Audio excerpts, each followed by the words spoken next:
Lilik haurdun dagoela berria jaso du. Senargaiak jakinarazi dio kontzertu bira egitera doala musika taldearekin. Gainera, eskatuko dio Kanadatik Parisera datorren iloba Baltasar zaintzeko. Lili Baltasarren lagun egiten saiatuko da. Lilik Baltasar hartu eta Parisetik bidei bat egingo du. Bidean Jimmy izeneko mutiko bat ezagutuko dute. Beraien artean, bidaiari ekingo diote. Zoriak arte baten etxalderaino eramango ditu hirurei.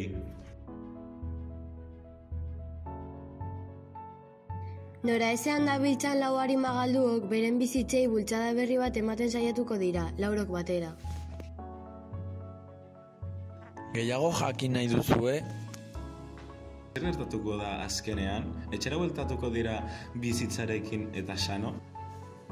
Animatu eta liburu erosi, hasiera berri bat!